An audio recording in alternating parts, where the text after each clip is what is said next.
Welcome to the Elokus channel. This is class number 21 in the Maamor Oteh Salma. This is the second discourse of the great discourse B'Shashak Dimu 5672. We are holding a middle chapter 8, and we are learning over here how the main Hagbala, the main limitation that there is in Atzilus is in the Kalim and the vessels. Although, since Atzilus is still a world of divinity, we learned in last class number 20, the Kalim, and therefore even the vessels are unified with the Ein Sof, and therefore they're Ein Sof, they're infinite. That's why he brought from Sefer Yetzirah, that from the book of Formation, where it says regarding the 10 spheros of Atzilus, that there are 10 midos, there are 10 measurements, but Ein Lehem Sof, they have no end. However, there's two things. Number one, the very idea that they have character and definition, that's already a specification, and that's already a definition, and that's already a limitation. That's already a certain gvul, it's a certain boundary. In addition to that, the influence of these vessels are also limited. Although they can influence infinite, because they are essentially infinite, so their influence would also be infinite kindness, infinite intelligence, infinite discipline. However, its infinity is in its own world.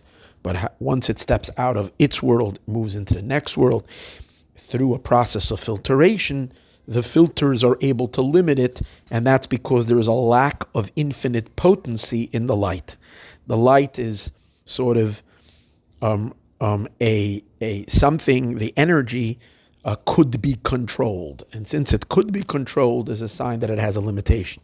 And that's because Atzilus is meant to be a limitation, because it's meant to limit God's infinity and God's infinite light, and to acclimate or season or condition the energy to be able to create a finite world. So there has to be a mediator of Atzilus. But again, the main point that he wants to show over here is that that's in as much as we are referring to the Kalim, the vessels. The vessels are in that state. However, the Oyer is really, truly infinite. And that's what we're learning. Let's go back to the line over here. Number one, the lights are not defined to be in a state of existence. And so about the oil, a lot of times we say it's ayin, it's nothingness. It doesn't have a substance of this or of that. And obviously it's purely infinite, completely infinite. Because it is a radiance. The reason why it's not definable in any definitions, because what's the oil? It's a ray from the Ein Sof, from the infinite one, the emanator. She'ena begeder midas klal, which is not in the state, doesn't have any type of midah, any type of definition. So you're going to say, well, hold it, the Kalim are also coming from the Ein Sof. Everything in Atzilus has to come from God. So why are we saying that the lights are infinite? Because they reflect their source, and their source is infinite, and therefore they're also infinite and non-defined. You see, the Kalim also come from God, and they are defined. But obviously there's a great difference.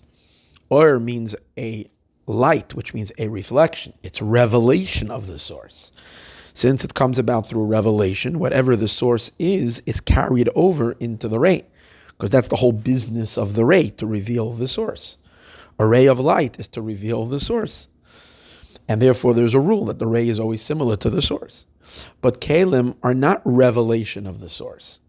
Kalim are produced by the source, but not through a process of revelation, but the opposite, through a process of tzimtzum, through a process of concealment. And therefore, they can come out in a way that does not reflect the source. The resource doesn't have any definitions, and the Kalim, they are very much defined in whichever these vessels are. So what that would lead us to is the appreciation and understanding as follows. The lights, we can attribute the lights, connect the lights of Atzilus to the Ein Sof. In other words, if we trace the light back to its source, to its origins. We trace it back to the Oyer of the Or Ein Sof, and which is who.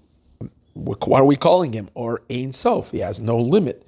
Therefore, the lights are also limitless and undefined. However, the Kalim, the vessels, we will trace them to the power of Tzimtzum, which the power of Tzimtzum is, so to speak, a concealer, an obstructor, a cover-up, a going away from the Or Ein Sof, a ending of the Or Ein Sof, a block on the Or Ein Sof. And as we're going to see soon, it's the Tzimtzum plus something that's within the Tzimtzum called the Rishimu. The Rishimu is the power of limitation that comes forth and becomes expressed through the Tzimtzum. When there is a contraction, when there is the contraction of the Or Ein Sof, what emerges in that dark space is the power of the Rishimu. Rishimu means literally a trace of the original light, but it's only a trace. It's only a little, like when you erase.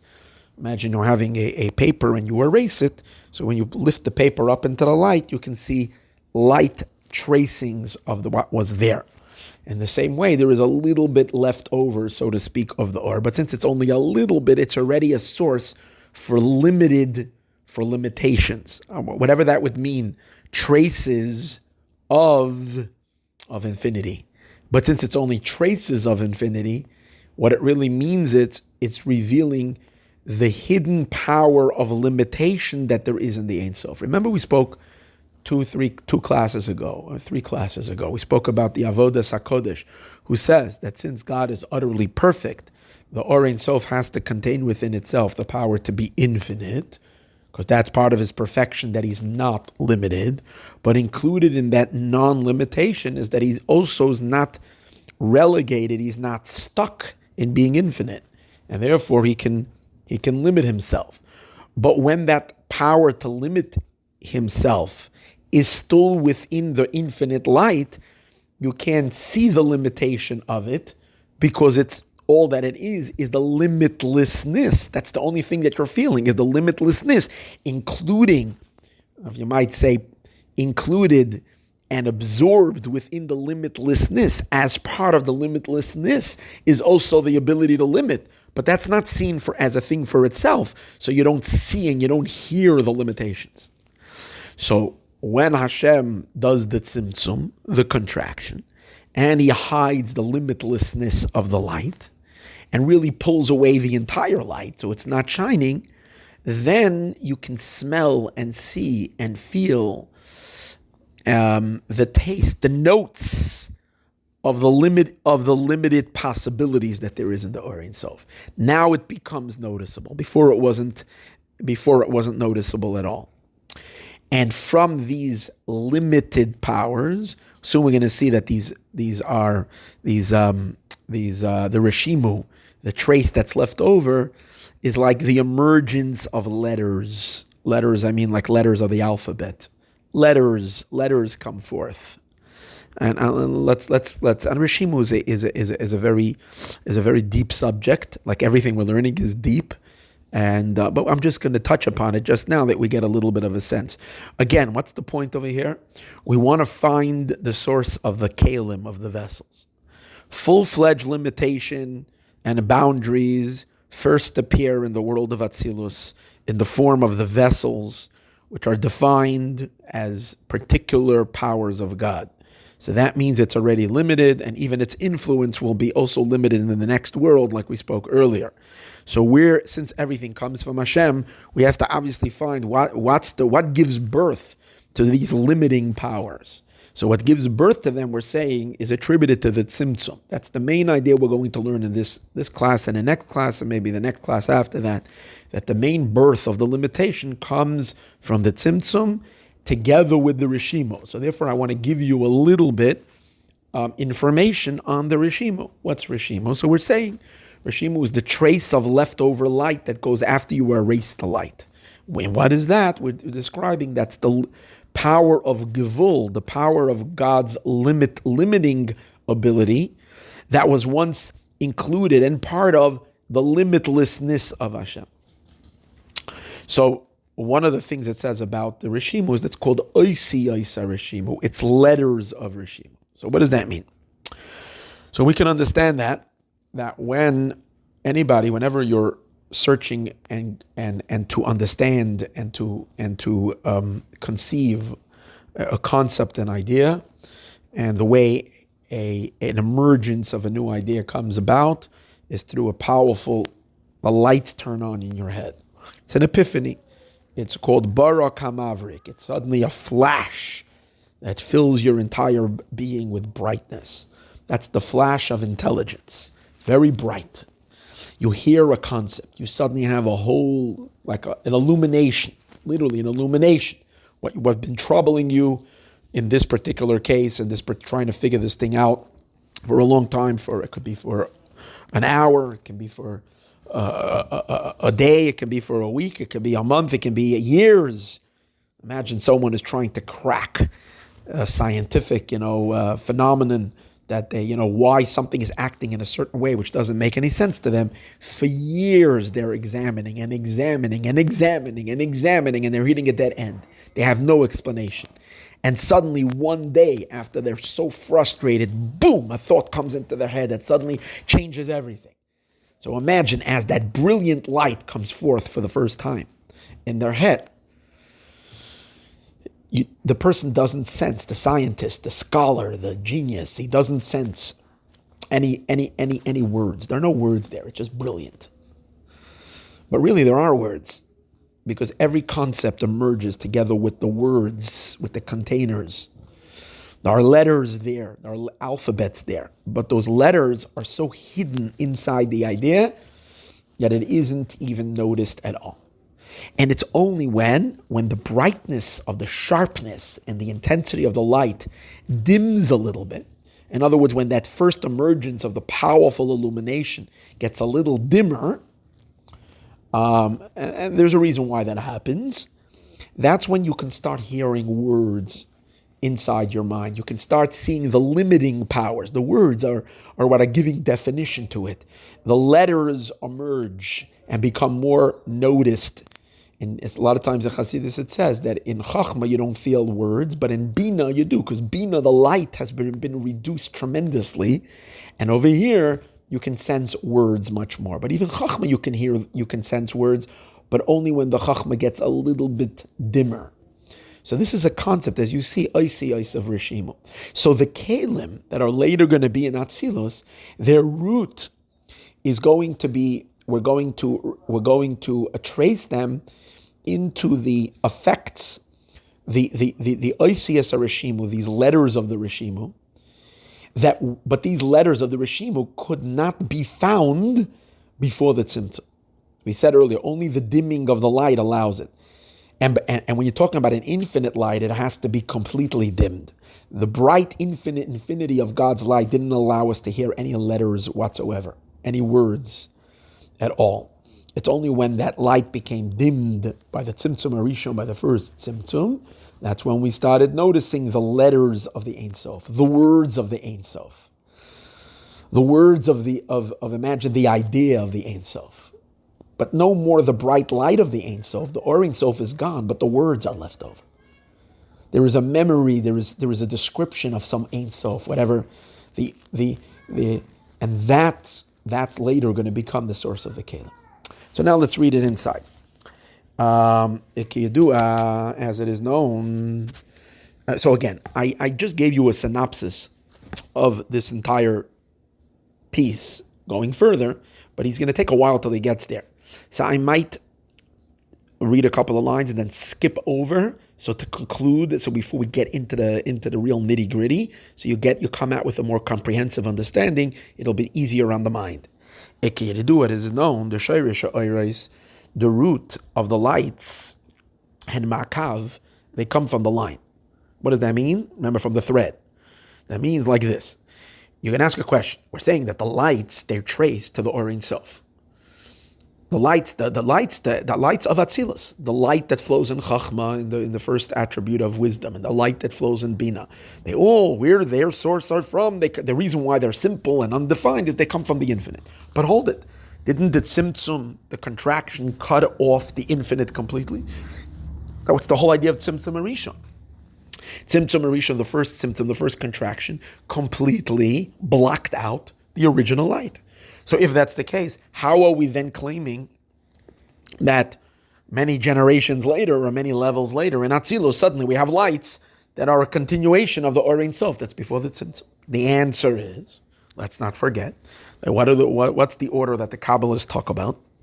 First, there was a Tzimtzum, a contraction, and then into the black hole, Hashem illuminated this powerful kav, this thin little thread. We're calling it thin and little compared to the infinite light that was before, but compared to the creation, this is the powerful, powerful gush and force of infinite light that enters into the space, into the black hole of the Tzimtzum to illuminate the worlds. So Kiyadu, as it is known, the Shayrish. So that's how post Tzimtzum we reconnect to the Or Ein Sof. The Shayrish Oira is the root of the lights. Hein Mahakav, they come directly from the kav, from the line. Now, and the kav is not a new product post Tzimtzum. It's not like after the Tzimtzum there was a new divine divinity, something totally no. As it is known, the Shayrisham Shechasai, the root of the kav, Huma Or Ein Sof Shalifnei HaTzimtzum. It comes from the Or Ein Sof that's before the Tzimtzum. It's almost like Hashem cracks open the darkness of the Tzimtzum, and he blasts through a blast of light. The Tzimtzum is so powerful, it acts as a powerful restrainer. It holds back infinity, and it does not allow the infinite light to pass into that black hole. Imagine like creating like they do a lot of times, where was it when they had the hurricane in a couple of years ago, Hurricane Katrina in the coast, where they had those, in Louisiana, they had these powerful, I forgot what the name was, actually, like these walls that are meant to hold the waters back, and the levees, I think they call them, the levees. And then I remember during the time of the hurricane, we were all, what's it called again? What's the right word when you become attached? We were glued to the news because it was a threat. And then they announced that the levees broke, and who knows what kind of catastrophe that the waters are going to come over. So the Tzimtzum is powerful levees to hold back the infinite light from flooding the space of the Tzimtzum. Obviously, the Tzimtzum has to be God's power, just like the light. If it can hold back the infinite light, it has to be just as powerful or even more powerful. But yet, what does Hashem do when he introduces the kav? He cracks open the walls of the Tzimtzum and shines in a beam of light. That's the idea of the kav. Yeah, so that's the Shayrishem Shecha. So therefore, if that's the case, that means that the kav is really the light that's before the Tzimtzum. It's just coming through a small crack, but it's the original light. The Shayrishem Shechasai, the root from where the kav comes from, Or Ein Sof Shalifnei HaTzimtzum, from the Or Ein Sof that's before the Tzimtzum. And like it says in Eitz Chaim, in the writings of the Ari, Him Shech Kav Dak, that Hashem drew forth a narrow line, Ma'or Ha'elyon, from the supernal light, from the original light. So what does that tell us? If then the lights of Atzilus are a continuation of the kav, they come from the kav, and the kav comes through and originates in the Or Ein Sof before the Tzimtzum, that means that the Or Ein Sof before the Tzimtzum is present and expressed in the lights of Atzilus. And for that reason, of course, they have no boundaries, they have no definitions, because the Or Ein Sof before the Or Ein Sof, the infinite light, can be defined with any definitions. So now he's going to challenge them. And even though the kav, although we are arguing that the kav cracked open the tzimtzum, and as a result of that, it's like the original light unaffected by the tzimtzum. So he's saying, not so fast. The kav has to move through. It wasn't like Hashem just broke open the wall and passed it through, or rather Hashem did do that. God did do that, but when he does that, the kav is passing through the darkness of the tzimtzum. And as it's passing through the darkness of the tzimtzum is having an effect on the kav. In other words, the kav is not just completely reintroducing Or Ein Sof. Because if the kav would be a reintroduction of Or Ein Sof, it would be Ein Sof again. What do you mean a little bit of Ein Sof? A little bit of Ein Sof is Ein Sof. If it's limitless light, it would be limitless light. What do you mean a little bit of it? If you crack open the wall of the tzimtzum, so to speak, and allow this, it would be what it was before. So we have to say that when the kav of the light is traveling through the tzimtzum, it's not as potent as the light that encircles the black hole. It's already a new level it's downgraded. And that's what he says over here. And even though the drawing forth of the kav, who al yedei tzimtzum is through the tzimtzum, the klolus esavis atzilus, because the general coming about of atzilus, and again, atzilus is the world of emanation, and consequently all the further worlds that are built on atzilus. That means all of existence, all these worlds that are coming into existence. Hey, atzilus ha'oros, the entire infrastructure of atzilus, both the emanation of the lights, the atzilus hakelim, and the emanations of the vessels, both of them, hakarlu al yedei tzimtzum, everything required the tzimtzum. Without the tzimtzum, you would not be able to have, for sure, you wouldn't be able to have the vessels, the containers. But even the lights of atzilus would not be possible to be the way they are, had they not been a tzimtzum. As he says, hey, natzilus ha'oros, both the emanation of the lights, v'atzilus hakelim, and the emanations of the vessels. Hakoil, everything who tzimtzum shohoya ba'or Ein Sof baruch hu, is all impacted and affected by the tzimtzum, by the contraction that was in the Or Ein Sof. Shaharei, for because tzimtzum hoya ba'or, the tzimtzum did affect the light. It's not like we might say that the tzimtzum is only affecting the vessels. It's allowing for the vessels to emerge, like he's going to explain soon. Without it, like we said earlier, that if you don't dim the light, you don't even see the hidden letters. So the tzimtzum is very important and crucial, absolutely crucial for the development of the kelim. And we might understand that the tzimtzum has no say at all on the lights. The lights are, once the vessels are there, then you can bring back the original light with its full potency as it was, with its full brightness, and it won't, and that's the story of the lights. He says absolutely not. The tzimtzum affected the light as well. How do we know that the tzimtzum affected the light? The lifnei tzimtzum, before the tzimtzum, Ein Sof mamish. The revelation was literally infinite. That means the light was literally infinite. As it says all the way in the beginning of Eitz Chaim. This is the opening study of Kabbalah, right? The first page in Eitz Chaim. He says that before God brought the tzimtzum, the Or Ein Sof filled the entire possible space of the world, and there was no space for even the possibility for worlds to exist, right? So that means that Or was literally Ein Sof. The Terem Shanetzlu on Etzalim, before the emanations were emanated, Hoya Or Elyon Pashut, there was a simple light. See, remember, infinity and simplicity go hand in hand. Simple meaning not limited and non-defined with any definitions. Hoya Or Elyon Pashut Mamala Kol HaMetzias, a simple light was filling all of Metzius, of what later would be Metzius, whatever would be existence. V'loi haya loi b'chinas roish, and there was no beginning. V'loi b'chinas soif, and there was no end. Elahak koloya or echot pashut, everything was one simple light. Shava, equal, bashva achas, all uniform, everywhere and everywhere. There was no nothing you can say is a head, a top, a bottom, and so on and so forth. For who anikra Or Ein Sof, and that's called Or Ein Sof. V'in yanat tzimtzum, and in that case there couldn't be anything. V'in yanat tzimtzum, and what was the tzimtzum? Hu shenes alim b'chinas Ein Sof, that the Ein Sof, the infinity, the endlessness of it was hidden. And even when the kav comes back, what do we say about the kav? The kav has a beginning and has an end. That's a line. A line has a top of the line, further down the line, and the end of the line. So you see that there is already a change. If it would be an exact reintroduction of the infinite light, there wouldn't be a rosh, there wouldn't be a top, there wouldn't be a bottom, there wouldn't be a middle, there wouldn't be anything. There would just be the inyan the Ein Sof became hidden. And now the light that was drawn, it's a very measured light, according to the capacity of the worlds that the worlds are able to take.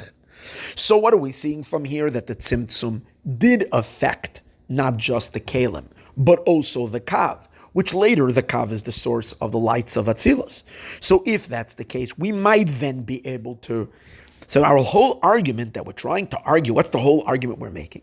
That the oir, the lights of Atzilus, are simple, undefined, and unlimited. Why?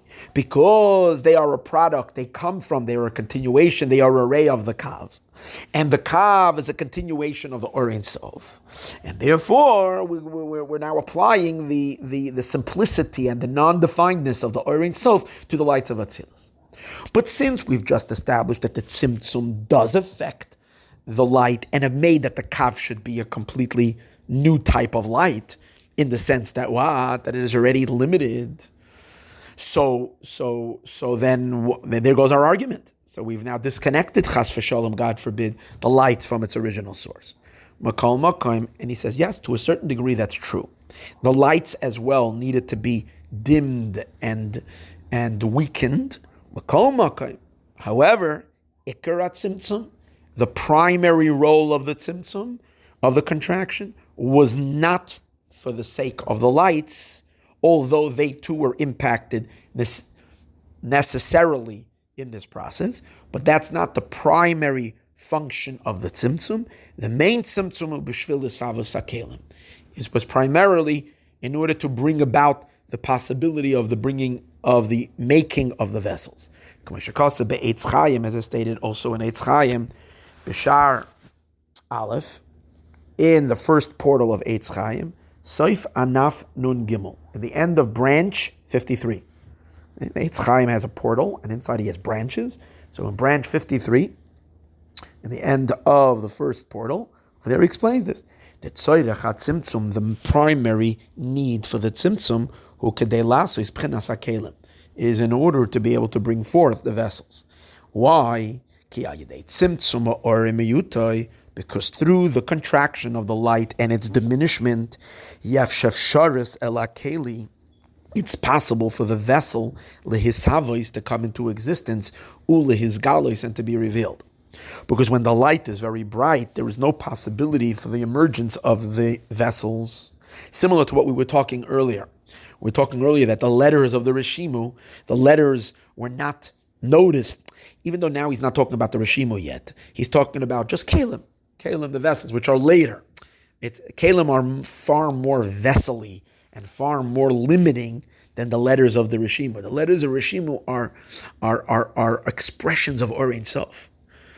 But they're the root for later for Kalim, for vessels. But the same idea applies, that if not for the dimming of the light, the definitions of the vessels would never be able to be noticed and pronounced. So therefore the primary role of the tzimtzum is to produce vessels, which that leads us to the conclusion that the kalim, the vessels, are a product of tzimtzum, which means they're not a continuation and a reflection of Or Ein Sof, and therefore they could have the characteristics of limitations and boundaries. But the lights are, of course, they are affected by the tzimtzum, but minimally, and therefore they are a continuation. They're meant to reflect and to bring forth the Or Ein Sof, the infinite, and therefore they reflect the infinite. Okay, we are going to leave it over here, and Be'ezus Hashem, tomorrow we shall continue. Meanwhile, let us see Mashiach today.